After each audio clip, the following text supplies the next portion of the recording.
익버지 안익수는 아버지의 그 자체. 익절 익버지를 보면 저절로 경외심이 절을 할 수밖에 없다는 뜻. 요즘 야 그 팀이나 아니면 이 감독이 이렇게 쓰는 게 좀 눈여겨보고 있다. 흥미있는 팀들 많죠. 뭐 세비야, 브라이튼. 브라이튼. 세비야는 왜 그렇고 브라이튼은 왜 그러신 거예요? 독특한 게 있어요 그 안에. 어떤 게요? 스토파, 수비형 하나, 윙백들을 좁게 보죠. 좁게 쓰죠. 문영 씨 생각은 어때요? 왜 이렇게 쓰는 것 같아? 저는 이제 그 빌드업의 문제도 좀 있을 것 같고요. 빌드업이 왜요? 네. 빌드업을 할 때 네. 경로, 그러니까 패스의 경로를 좀 더 확보하는 측면이 있을 것 같고요. 중앙에 이렇게 선수가 있으면 자연스럽게 볼이 이제 사이드로 가겠죠. 저희 의도와 상관없는 방법인데도 이렇게 가겠죠. 제가 이제 예전에 맨시티하고 리버풀, 맨시티하고 레알 마드리드 UEFA 챔피언십의 그 결승전, 4강전 6만 팬분들이 운집해 있는 데에서 네. 끊임없이 공격 지향적인 축구를 하는 걸 보고 축구의 전술 전략은 과대평가돼 있다. 아유 감독님. 어이구 왜 이렇게 어색하죠? 그리고 저희 그 달순의 라이브에요. 네. K리그 현역 감독님 첫 출연이십니다. 감사드립니다. 감사합니다. 네. 불러주셔서 감사합니다. 감독님 저희가 오늘 그냥 뭐 편한 얘기, 제가 네네. 궁금한 이야기, 그다음에 저희 전술판도 좀 준비를 했는데 전 진짜 감독님들 만나면 막 이렇게 되게 멋있으시더라고요. 궁금한 것도 많고 서울의 전술 좀만 좀 얘기해 주시고 이런 것 좀 해주시면. 근데 그 부분은 좀 조심스러울 것 같아서 살짝만 얘기해 주세요. 살짝 뭐 그냥 저는, 일반론 같은 것만. 네. 저는 그냥 한국 축구에 대해서 조금 걱정이 있는 사람이어서 그 스토리가 훨씬 더 우리 다음이 아닐까 싶은데. 우리다. 큰일 났다. 형 이미 틀린 것 같아.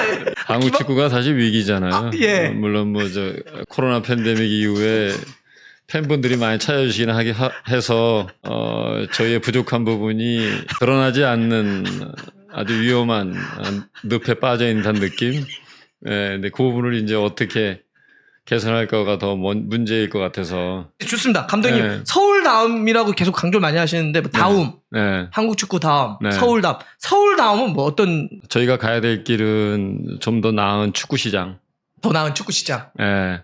축구 시장에 그 본은 EPL에 있다고 보고요. 아하. 예, 유럽 축구에 있다고 보고 그 본을 어떻게 우리가 가져가야 될 게에 대해서 조금이나마 FC 서울이 한국 축구에 메시지를 주는 부분들 그 부분이 이제 서울다움이 아닌가. 뭐 우승 이런 것도 중요하지만 그걸 포함으로 한 어떻게 하면 우리가 한국 축구 시장이나 K리그 시장을 더 키울 것이냐. 각 팀이 갖고 있는 뭐 지향점이 확연해야 된다는 생각.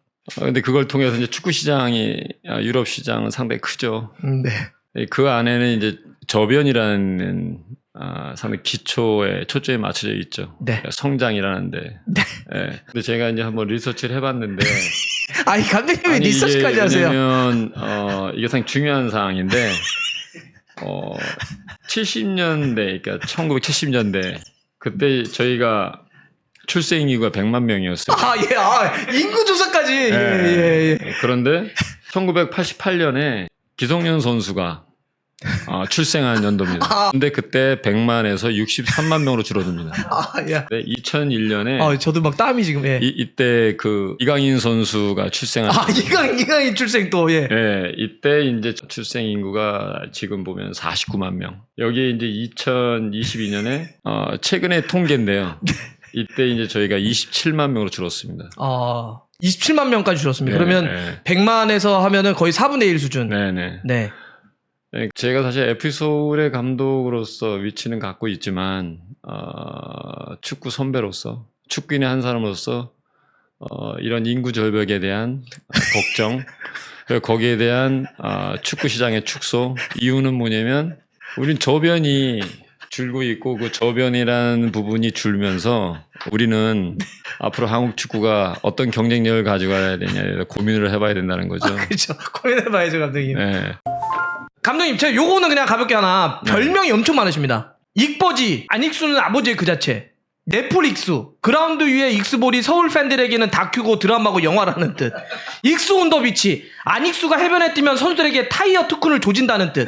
불이익 불같이 팀을 이끄시는 익버지라는 뜻. 실수익 실수를 허용하지 않는 익버지라는 뜻. 익절 익버지를 보면 저절로 경외심이 절을 할 수밖에 없다는 뜻. 공익 공은 둘굴고 익버지는 이긴다는 뜻. 끼부려 가면 이기려 하단 익버지에게 혼난다는 뜻. 티익스프레스 롤러코스터 같은 결과로 팬들은 불안하지만 결국 짜릿한 쾌락을 얻는다는 뜻. 익사체 익버지가 사망해가는 팀을 체력훈련으로 기반으로 되살린다는 뜻. 들어보셨습니까 다? 무등 씨가 처음 저한테 알려주는 겁니다. 에이 몇 개 들으셨을 거 아니에요. 익버지 이런 거는 그러면 저희 했는데 요건 마음에 든다. 다 그 안에 팬분들의 마음이 있어서 아니 그게 관심의 척도니까 얼마나 다 감사한 일입니까. 예. 감독님 예전에 저랑 있을 때 저 어떻게 하루 굉장히 긴 시간 동안 이렇게 전술의 트렌드 이런 걸 한번 얘기해 준 적 있는데 제가 이렇게 한번 여쭤볼게요. 그러면 요즘 야 그 팀이나 아니면 이 감독이 이렇게 쓰는 게 좀 눈여겨보고 있다. 흥미있는 팀들 많죠. 뭐 세비야, 브라이튼. 브라이튼? 세비야는 왜 그렇고 브라이튼은 왜 그러신 거예요? 독특한 게 있어요 그 안에. 어떤 게요? 상당히 다이나믹하죠 축구가. 상대를 괴롭히고 본인들이 갖고 있는 장점을 살려가는 아주 현실적으로 축구하는 팀. 실리를 되게 잘 찾는다는 건가요? 어떻게 그렇게 해요? 이제 방향이 잘못돼가고. 그러면 제가 궁금한 거 있어요. 네. 요즘 감독님도 그 몇 번 쓰셨는데 뭐 윤종규 선수 같은 경우를 안쪽으로 좁혀서 쓰는 이유는 뭐예요? 그거만 한번 설명해 주세요. 그러면 좁혀서 쓴다. 네. 풀백을 좁혀서 쓰잖아요. 왜 그러죠? 자, 그러니까 왜 그러죠? 여기에 보면 자 이제 에피소울이 빨간 팀이잖아요. 근데 왜 그렇게 썼어요? 이렇게 빨간 팀이니까. 아니 먼저 말씀을 해보세요. 이거 왜 이렇게 썼을 것 같아요? 제가 모르니까 원래는 이제 풀백이 이렇게 가잖아요. 감독님 이렇게 위로 가는데 이렇게 이거 왜 이렇게 가운데를 쓰는 거예요? 이거 한 번만 설명해 주세요. 왜 이렇게 쓰냐고요? 네. 그거는 한 번 설명해 주세요. 왜 이렇게 쓰지? 왜 이렇게 쓰죠? 문당 씨 생각은 어때요? 왜 이렇게 쓰는 것 같아요? 저는 이제 그러지 않을까 싶은데 뭐 빌드업의 문제도 좀 있을 것 같고요. 빌드업이 왜요? 네. 빌드업을 할 때 경로, 그러니까 패스의 경로를 좀 더 확보하는 측면이 있을 것 같고요. 근데 미드필더가 내려오나 윙백이 벌려서나 이게 무슨 차이가 있어요? 근데 만약에 이제 풀백이 가운데로 가면 상대 풀백을 잡고 있던 선수가 안으로 딸려 들어갈지 아니면 자리를 지킬지에 따라서 상대가 측면 쪽에 윙을 벌려주는 거에 따라서 상대를 흔들 수가 있잖아요. 이렇게 해서 이렇게 들어와요? 윙백이? 그러니까 그렇게 들어오게 되면 윙이 열릴 수 있고 안 들어오면 미드필더가 프리하게 갈 수도 있고. 누가 이렇게 수비를 해요? 상대 윙백이 여기까지 들어와서. 그러면은 안 들어오면 그러니까 저희가 미드필더가 프리해지는 거 아닌가요? 풀백이 미드필더로 갔을 때 자기 마크가 없으니까. 상대 미드필더가 또 커버를 하겠죠, 이렇게. 그러죠. 네. 네. 그러면 어디가 비지 않을까? 저희 올라왔으니까. 어디가 비요? 그런데요. 네. 축구는 답이 없어요. 그거는 맞습니다. 뭐 그건 당연히 맞죠. 그래서 진화라는 단어를 자꾸 쓰는 거고. 이걸 원론을 알아야 그 다음에 진화를 이해하지 않습니까? 그러니까 이게 답이 없다고요. 그러니까 왜 그렇게 하는지를 설명해 줄 수 있잖아요. 왜? 어떤 아이디어다. 아이디어는 우리 그 윙백들이 종규나 여기 태석이가 여기를 좋아해요.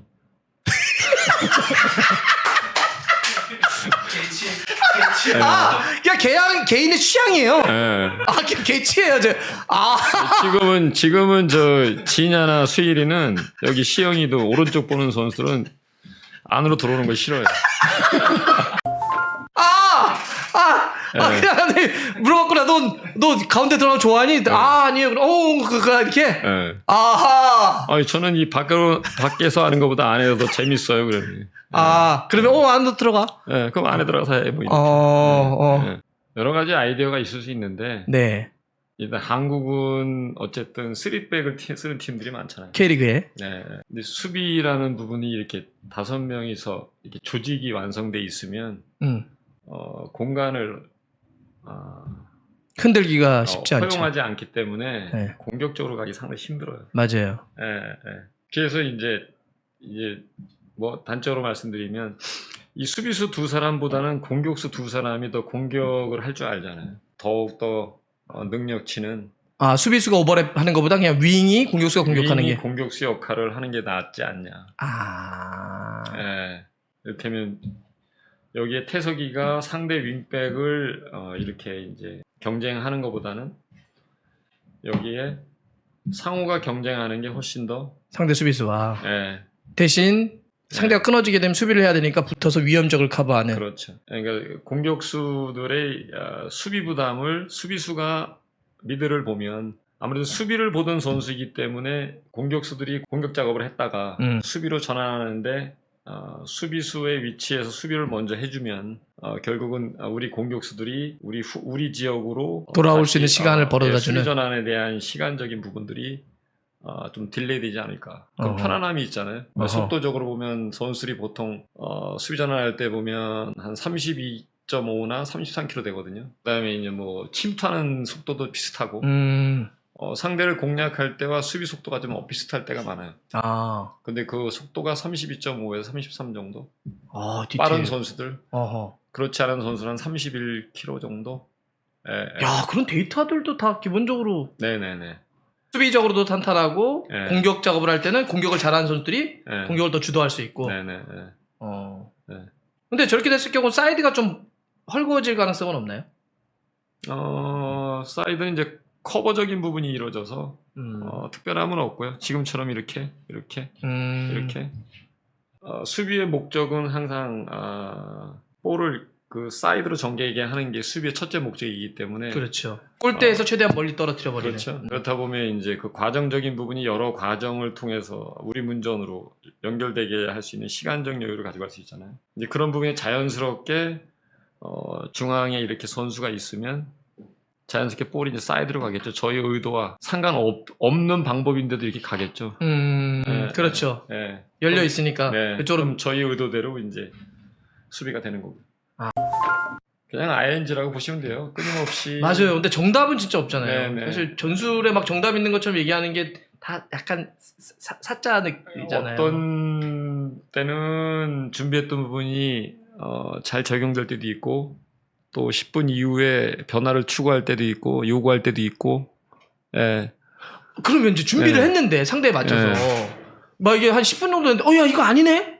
그러면 어떻게 바꿔요? 막 수정하시는 거예요? 바꿔지더라고요. 아. 네. 야 수영아 너가 아니네 막 이렇게. 예, 그래서 시행착오를 이제 45분 동안 가져가신다고 보면 돼요. 아. 네. 시행착오를 45분을 갖는다. 네. 전반전. 네네. 네, 그렇죠. 그러면서 그게 후반전에 어느 정도 나타나는 거예요? 후반전에 이제 개선 요소를 가져갈 때 또 상대는 또 또 준비하니까. 가져오겠죠. 그래서 이제 지금의 선수 스스로의 어떤 인지 능력, 이를테면 상황 인지를 통해서 이제 스스로 해결하는 이제 공간 창출에 대한 또 공간 활용에 대한 공간 커버에 대한 부분이 상당히 중요하죠. 혹시 아까 브라이튼 얘기하셔가지고요. 이거는 뭐 그냥 저쪽 물 건너 다른 팀 얘기니까 어떤 포인트인지 하나만 얘기해 주실 수 있으세요?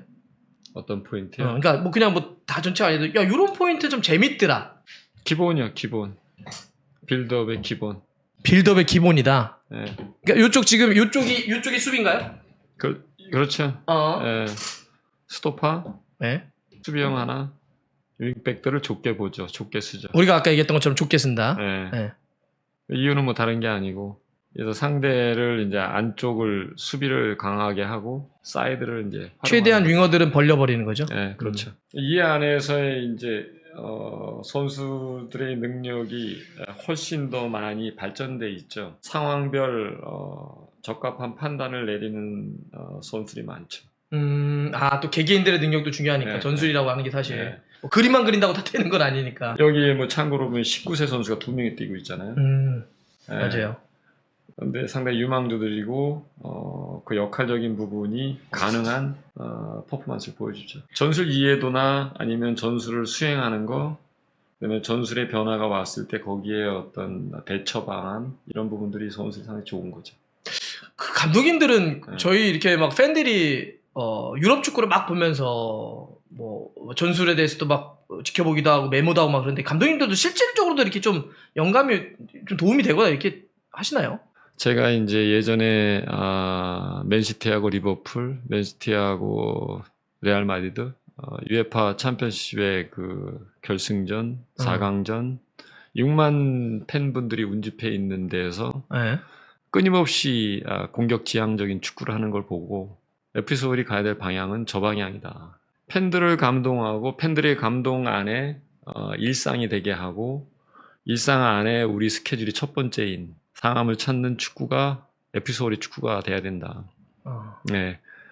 그런 부분이 마련될 때 우리 축구 시장 커지고 그 안에서 우리 팬분들은 훨씬 더 상암에 오는 그 부분이 행복감에 젖어서 훨씬 더 많은 성원을 보내주실 거고 그런 걸 통해서 발생되는 스폰십이 발생되는데 그 스폰십을 통해서 선순환 구조가 마련된다면 훨씬 더 축구에 많이 투자하게 되게 될 것이고 그걸 통해서 축구가 더 발전할 수 있지 않을까. 이게 어떻게 지금 이해했냐면 네. 우리를 찾아주시는 분들은 행복해야 돼. 네. 이게 우리의 목표야. 네. 일단 목표 자체가 이거야. 네. 우리의 지역 사람들이 축구를 가지고 행복하고 즐거워하고 여기서 가치를 발견해야 돼. 네. 자, 그러면 축구는 어떻게 해야 돼? 출발이 이렇게 되는 것 같아. 이게 네, 맞습니다. 먼저고 그래서 전술 얘기가 다음인 것 같아요. 네, 맞습니다. 그래서 제가 자꾸 전술이나 이걸 네. 물어보니까 네. 그거부터 얘기하면 안 된다고. 네, 맞습니다. 먼저 선우가 이거라고. 네. 이제 이해가 좀 됐어요. 그러니까 제가 이게 뭐 전술이 중요하지 않다가 아니다. 감독님 말씀을 좀 들어보니까 중요한데 먼저 얘기해야 될 것은 언제나 이 축구팀이 가져야 될 가치, 지향, 팬, 지역사회에 우리가 어떤 역할을 할 것이냐. 그 다음에 그거에 맞춰서 전술을 짜야 된다. 그들이 행복하게. 이제 하나로 답을 드리면 축구의 전술 전략은 과대평가돼 있다. 네. 네. 축구의 전술 전략은 과대평가돼 있다. 네. 우리가 중요한 거는 이 안에서 어떤 지향점을 가지고 축구를 할 거냐. 상암에서는 어떤 울림이 우리에게 목표인 거야. 뭐 이런 거. 네. 축구라고 하는 게 훨씬 더 큰 담론을 얘기해야 되는데 네. 우리가 거기서 보면 항상 관심 있는 게 마치 뭐 전술과 전략만 있는 것처럼 네, 네. 훨씬 더 축구는 더 큰 메시지를 이야기를 해야 된다. 그런 의미로도 과대평가되어 있다. 맞습니까? 제가 이해한 게? 어떻게 이행하고 준비하냐. 사실은 그 문화가 어느 팀이 잘 돼 있냐. 같은 전술 전략이라도 네. 그게 어떤 사람이냐에 따라서 어떤 문화를 갖고 있냐 그 팀이 그렇죠. 그런 것에 따라서 완전히 다른 결과가 나타난 그렇죠. 거잖아요. 근데 네. 어떻게 같은 전술만 얘기하면 마치 이 전술 쓰면 모든 팀들이 똑같아야 될 것 같지만 네. 그러지 않더라. 네. 그거는 그 팀이 갖고 있는 고유의 문화나 사람의 차이다. 그렇죠. 그래서 그런- 그 어찌보면 그래서 감독님은 자꾸 네. 사람에 대한 이야기를 많이 하는 거군요. 네. 저한테 니체의 말도 선물해 주시는 게 넌 사람이 돼야 돼. 그렇지 그 않고요. 네. 리버풀의 홍부장인 안필드를 네. 가면 앞에 빌 상클리 전설적인 지도자 정말 많은 숱한 우승을 이끌었었던 빌 상클리 동상이 있더라고요. 근데 제가 그때 가보면 우리는 일반적으로 그 업적을 이룬 감독의 밑에 뭐 네. 몇 년도에 우승을 했고 몇 년도에 뭘 했고 막 했을 거 아니에요. 근데 그런 게 하나도 없더라고요. 빌 상클리의 동상에게는 한 줄이 딱 써 있더라고요. 그는 우리를 행복하게 했네. 저는 어떤 말보다도 강렬하더라고요. 네. 뭐 몇 년도에 우승을 했고 뭐 몇 번 우승했다가 아니라 이 사람은 그는 우리를 행복하게 만들었어. 네. 그게 빌 상클리야. 딱 이런 거지. 계속 감독님은 그걸 강조하시는 것 같아요. 들어보니까 딱 그거 같아요. 그러니까 축구가 몇 번 우승하고 뭐 1등을 하고 뭐 아침을 나가서 하고 뭘 하는 것도 중요하지만 더 중요한 건 우리는 팬들을 행복하게 해야 돼. 네. 축구는 그래야 돼. 네. 그래서 축구가 우리 사회가 좀 더 멋지고 행복해지고 건강해지는 데 있어서 네. 도움을 주는 거야. 그러면 돼. 축구는 그러면 돼. 그러면 사람들이 지금 인구절벽이라고 하는 사람들이 점점 줄어들어. 그런데 이 축구가 진짜 건전하구나 건강하구나. 그러면 축구하려고 하는 아이들도 많아질 거고. 답입니다. 이렇게 선순환되지 않겠냐? 네, 맞습니다. 정리 잘했습니까? 네, 네. 이렇게 멋있게 끝내면 안 되는데. 나 좀 감독님 약 올리고 싶은데. 감독님 요거 이제 시간 많이 없으시니까요. 네. 그럼 요거는 하나 얘기해 주세요. 요거 그냥 재미로. 예. 만약에 저 구단주님이 감독님한테 내가 안 감독 내가 통 크게 한 명 할 테니까 전 세계에서 아무 한 선수를 한번 찍어보게나. 내가 영입시켜줄게. 그러면 누구를 데리고 싶으십니까?